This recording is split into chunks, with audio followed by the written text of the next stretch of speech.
We're going to be doing more of these discussions. We want to know if this forum works, if you have any suggestions, if there's any changes, what you would like to see changed, if anything, and if you have any suggestions for future topics. On the first page, we've got quotes from the board members, what they define as contemporary photography, and that is our subject tonight. What is contemporary photography? On the second page, we've got a list of suggested readings. So what we're going to do tonight is we're going to talk, get a little feedback, and we've got about 20 images we're going to go through and just kind of refer to. Okay, regarding what is contemporary photography, we're not looking for any one answer because there is no answer. It's obviously a personal opinion, a perspective, but we want to start sharing what is contemporary photography. Basically, there are some questions that need to be asked. Really, what defines contemporary photography? Is it who the photographer is? Is it what the subject matter is? When the photograph was taken? Or what society dictates at the moment in time? So, if you've got something to say, just raise your hand. We're open to anything. Yes? All the above. All the above. All right. Yes? I remember when I took a class and we had to just define what is poetry. We spent a whole hour on it. Of course, we weren't able to define it, but what we did do was just talk about what the characteristics are. What is a characteristic of? So that would work here. Another way to define something is to define what it isn't. So really, what isn't contemporary photography? If something is not contemporary as far as a photograph, what is it? Traditional. Somebody must have an opinion. They said traditional. Come stand in the middle so you can hear both sides. They said traditional. Traditional. Yeah. What would be traditional compared to contemporary? Ansel Adams landscapes. Okay. Say that so everyone can hear.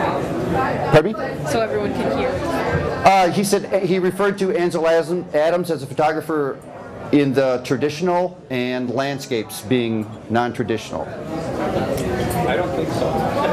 We have a disagreement. Ansel Adams probably first fine art photographer. So Ansel Adams was the first fine art photographer.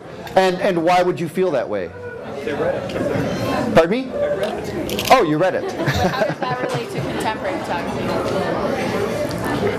Go ahead. When I meant traditional, I meant what did I mean? I meant the way things were done in the past. Black and white, view cameras, film-based, that type of thing. But wasn't contemporary photography still done with film? Then it was, yes.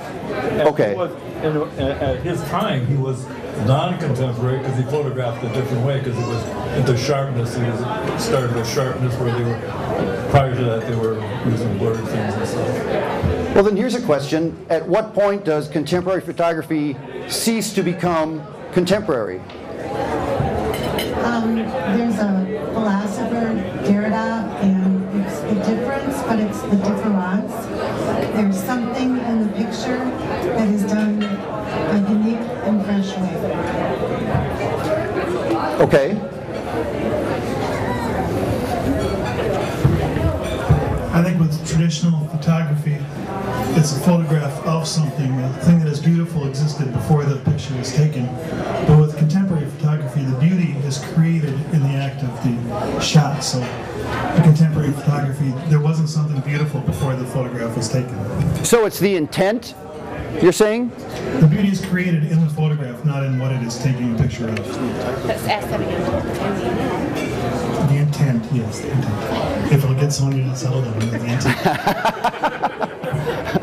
Okay. I got a, Yeah. it's not a disagreement. Sit together. But it's, I had to answer before. Ansel Adams took pictures of common everyday things, but the way he used materials made them beautiful, made them more than what they were.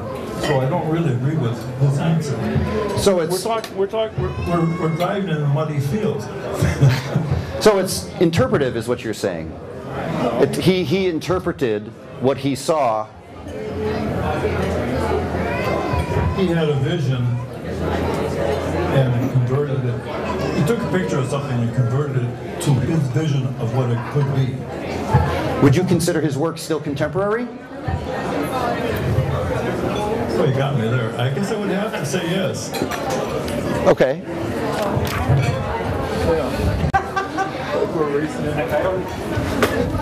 I don't know if this is a key thing, but Ansel Adams had a purpose. And there might be a purpose on any type of fine art photography. How do you mean purpose? Well, for Ansel Adams, it was cynical and conservation. That was his big thing. Okay. As I recall. Comments? I have a question for Richard.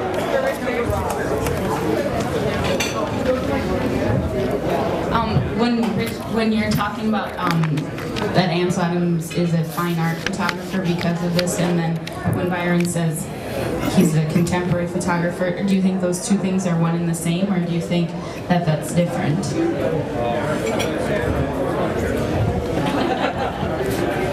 didn't hear it. I don't know, that's why I'm here. Just repeat it so people can hear. I'm sorry, I didn't hear what Richard said either. I don't know the difference. That's why I'm here tonight. Ah, okay.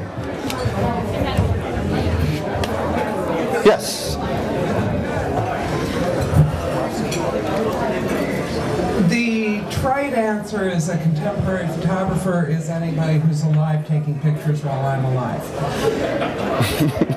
I think a lot of what's a contemporary photograph, what's a fine art photograph, falls to aesthetics as opposed to content, as opposed to materials, whether it's a photogram or a daguerreotype or a platinum print or a digital print. Contemporary photography to me is a discussion about the aesthetics, the subject matter, the intent of the artist and what they're trying to convey rather than the form. And thus, since aesthetics are individual, almost anyone can argue that any photographer is a contemporary photographer because it speaks to their interest, it makes their heart sing. What's interesting is having the discussion amongst people with different aesthetics and saying, okay, where can we meet, where can we agree, and why? Because I don't think anyone here is a curator. We're not in charge of buying the work and establishing the standard for a culture or a community or an organization. We're in the process of making the work. And that's why it's all open, but it's wonderful to study from one to the other, where we agree, where we disagree, and how that challenges our own work, and how that challenges the work of others that we see, whether it's COPA members, or the photo show at the Art Museum, or any other gallery anywhere in the country, or anything on the internet, anywhere in the world. Currently, my understanding, the hottest contemporary photographers, as far as curators are concerned, are coming out of China. And so is that a question of cultural bias because everything coming out of China is exciting? Is that because China is a place where it is new? It is avant-garde because they haven't had the political right to make images until very, very, very recently.